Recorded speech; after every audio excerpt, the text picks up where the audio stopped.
to the Thought SNOB Podcast. I'm Paula SNOB. Let's get snobby.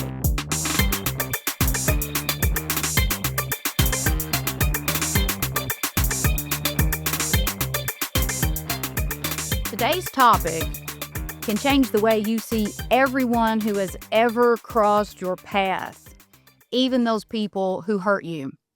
I'm talking about abusive parents, toxic exes, difficult coworkers, but also those who showed up out of nowhere and made your life better. I believe these relationships happen for a reason, and that reason is soul contracts that were made before we came here. Before we dive in, you might notice we're switching things up a little. The Thought SNOB podcast will now feature short, digestible commentary episodes. I'll still have guests occasionally, but I want to see how you guys like these shorter solo episodes. And please let me know by leaving a comment or a review. And while we're on it, don't forget to like and subscribe to be notified when new episodes air. Now, each week, my goal is to give you something you need, something to spark your critical thinking and help you build a growth mindset. Nothing is ever fixed. A fixed mindset doesn't get us anywhere because none of us are finished products. Growth is a way of life. So every episode will start with a short exercise to help you tap into your inner wisdom, because day-to-day living gets loud and your higher self needs silence. It needs a clear channel, okay? So if you're driving, just follow along mentally. If you're somewhere safe, go ahead and close your eyes or lower your gaze softly to the floor. I don't want you closing your eyes if you're driving. Now just take a deep breath in through your nose, breathing with your belly, not your chest. On your inhale, let your belly expand like a balloon. On your exhale, gently pull your belly back toward your spine. And we're breathing through our nose here on the inhale and the exhale. So let's do 2 to 3 slow, mindful rounds of breath together. Inhale deeply. Exhale slowly. Inhale deeply. Exhale slowly. And again, inhale deeply. And exhale slowly.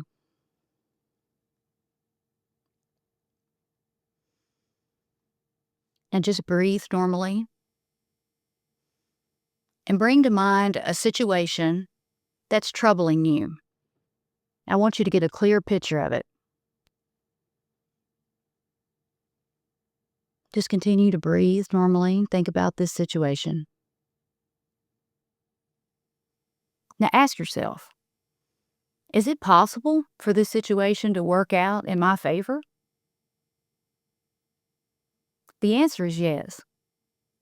Because if nothing has been decided yet, possibility is alive.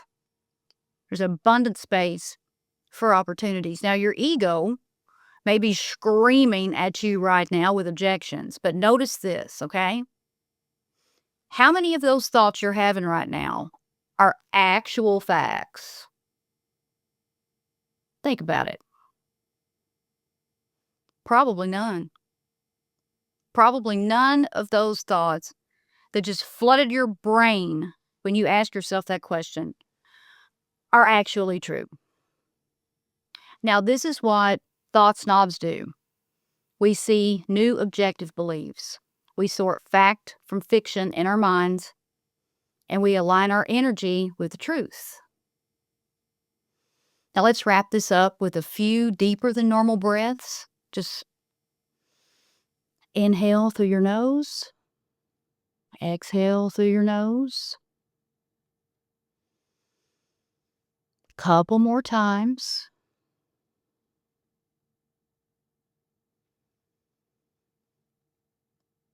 Now just breathe naturally and silently affirm, I am aligning my energy with what I want. I am aligning my energy with what I want. Now tonight, before you go to sleep, repeat this. I want you to fall asleep thinking about possibilities instead of limitations. Think about solutions instead of problems. And if you want a deeper dive on this, check out my earlier episode on manifestation do's and don'ts. Okay, let's talk about soul contracts, all right? Now, I ask you to keep an open mind because truthfully, none of us know exactly what happens after we die, okay? We don't. But I am convinced that I have lived before. There's no other explanation why some people seem wise beyond their years while others, they never grow up. You know these people, you know what I mean. Some people evolve and get better with age, stronger, healthier, more beautiful, and others, they just don't. In my book, Thought SNOB, The Modern Spiritual Playbook for a Better Life, I talk about how you are what you eat, but also you are who you associate with. There's never been a truer statement, and that leads us to a very powerful question. Have you ever wondered why some people come into your life and immediately challenge you, hurt you, or change you forever?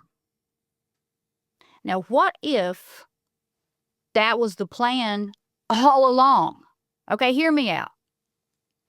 If you've never heard of a soul contract before, here's a really simple explanation of what soul contracts are. A soul contract is an agreement between, it's an agreement your soul made before you were born, okay? It's an agreement to experience certain relationships, challenges, and lessons to help you grow, all right? You agreed to this, okay? These are not punishments. These are opportunities. Now, if you're thinking, why in the world would I ever agree to experience some terrible situation or relationship? Okay, trust me, I had the same thought. But when I revisited every relationship, the good, the bad, the ugly, like through the lens of a soul contract, it made sense. It allowed me to understand and even forgive in ways I never could before. I mean, you don't have to believe in reincarnation to find value here. This is simply a way to find meaning in the mess, all right? Now, some relationships feel like destiny, and let me give you a real example. And they may not feel like destiny in the moment. You know, this is like after you're out of the relationship or the situation, and then you reflect about what happened. So, between the ages of 19 and 35, I repeatedly worked for mean, narcissistic, controlling female bosses. My male bosses didn't treat me like that. It was the females. Now, one in particular was so toxic that she nearly put out my fire. She it's like she was trying to kill my spirit or something. I don't know. I mean, my voice, like my literal speaking voice, became like weak and timid, and it took a long time to find my authenticity again. But that experience taught me what I needed professionally, and that was freedom, autonomy, and purpose-driven work. I needed to be able to be creative. And now, because of that soul contract, I quit the W-2 world and never looked back. And I learned to spot manipulative energy instantly, and I now protect my peace unapologetically. So those women weren't just villains, okay? They were teachers. I mean, without them, I wouldn't be as strong, wise, or resilient as I am today. And so soul contracts aren't just about love. They're about friction, healing, and letting go. And another thing I learned about myself when I was working with those women is I'm not going to sacrifice my time, my sleep, my health, uh, spending time with my friends and the family that I choose to associate with to make someone else's dream come true. That's what I was doing in those positions. I was sacrificing everything I stood for, making myself miserable to make someone else's dream come true. And when I walked away from that position, I made a vow to myself that I would never do that again. And I haven't, okay? So you might be wondering, well, how long are these soul contracts? I think some of them are lifelong and some are temporary, and I've learned some last longer than others. Take the one I just talked about, for example, it lasted roughly 16 years. Now, it lasted that long because that's how long it took for me to learn the lesson I needed to learn, which was I should never feel insecure. I'm just as smart and capable as anyone in this world. Therefore, no one is better than me, and no one is entitled to treat me poorly either, no matter where they stand on some fucking bullshit hierarchy, okay? No one. I'm better than that. If you've read my book, you know there's great power in that mantra. I'm better than that. Any situation that disempowers you or puts out your fire, leave.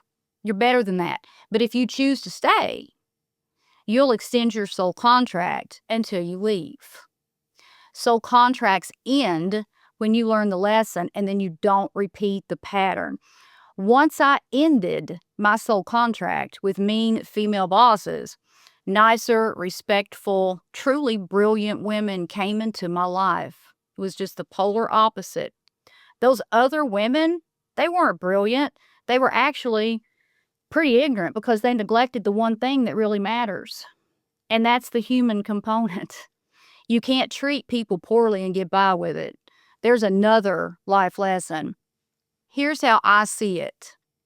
Some people are chapters, some are footnotes, some are the entire plot twist. And it's okay to release people once the contract is fulfilled. Clinging usually causes suffering, okay? I think it was Marilyn Monroe. I'm not 1,000% for sure, but I think it was Marilyn Monroe that said, leave before you get left. Read a room. If you feel like you're clinging on to something, walk, all right? Now, here's how to tell if a soul contract is ending. Here are a few signs. Your needs are just ignored. They're trampled. You don't ever get what you want. The growth has stopped. It's like Groundhog Day. Same thing over and over again. You may feel heavy, resentful, or, drained. Your energy like sinks when you think about having to be around this person. When I was in that terribly toxic working relationship, I always became, oh my God, like just high anxiety on Sunday because I would anticipate having to deal with her on Monday morning. And when I would think about that, oh, I just had this just an icky feeling and my energy would just bottom out. And basically when a soul contract is over and needs to end, you'll find that these people will bring out the worst, not the best, the absolute worst in you, your worst qualities. They will bring them to the surface. Now, here's a tough truth. Someone who brings out the worst in you probably doesn't care if you stay or go. So honor the ending. Make your exit with as much grace as you can and as peaceful as you can, and be thankful for the lessons learned. Learn the lesson. Don't repeat the pattern. Move forward, okay? Now, here are some final thoughts. We've got victimhood and we've got empowerment, all right? Viewing life through the lens of soul contracts moved me from feeling like a victim to feeling empowered. But I'll be honest, I still wrestle with the question of tragedy, horrible events like abuse, terrorism, devastating loss. Why would anyone choose that? I don't have I don't have all the answers. I mean, I just don't. But I do believe this. Growth doesn't happen without some sort of challenge. It's something that is going to get you out of your comfort zone. And maybe, just maybe, even in suffering, the soul finds a way to expand. I mean, that has been my experience. Now, if today's episode shifted something inside you or caused you to think about something critically that maybe you hadn't thought about before, share it with someone you think you have a soul contract with and thank them for showing up. And if you want to explore your soul contracts more deeply, ask yourself some questions. Ask yourself, who taught me my hardest lesson? What would my life look like if I hadn't learned it? What if they weren't bad? What if they were my greatest teacher in disguise? So I want to thank you so much for being here with me. If you're enjoying the Thought SNOB podcast, please like, subscribe, and share it with someone who needs it. And you can always visit paulaswope.com for resources to help you on your journey. And don't forget, my book, Thought SNOB, The Modern Spiritual Playbook for a Better Life, is available on Amazon, Audible, and Carmichael's bookstores in Louisville, Kentucky. I'll see you next week.